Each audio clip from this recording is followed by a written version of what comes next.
Plusieurs mois après la fin de la relation entre Francis Vamba, Coco Emilia dévoile enfin tout concernant la relation.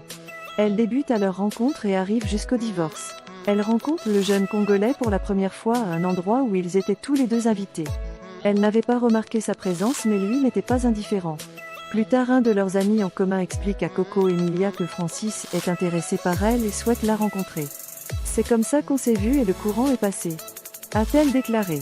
Durant leur conversation, Francis Vamba déclare faire dans l'extraction du diamant et sa fortune s'élève à plusieurs milliards. Il a d'ailleurs appuyé ses propos en lui présentant des documents de son business. Il avait également été candidat malheureux à l'élection présidentielle au Congo. Le Congolais avoue également à Emilia qu'il a plusieurs enfants avec des mères différentes mais n'entretient plus des relations avec ces dernières. Et il essaie de refaire sa vie avec une nouvelle femme, elle. Coco Emilia lui a également présenté sa vie en lui expliquant qu'elle a un enfant.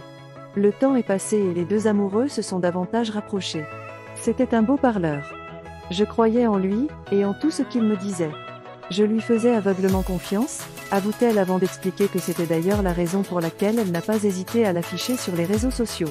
Malgré la mise en garde de plusieurs personnes qu'elle a d'ailleurs insultées quand il le faisait. Si seulement j'avais su, a-t-elle déclaré. Après sont venues la grossesse, les fiançailles et les préparatifs du mariage ont commencé.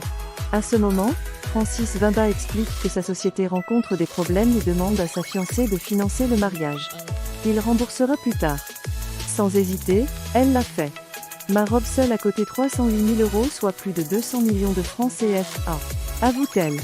Le mariage s'est célébré et Canal+ l'a diffusé. Plus tard, elle accouche et c'est à partir de ce moment que le véritable visage de Francis est dévoilé, celui d'un menteur compulsif. L'argent n'a pas été remboursé.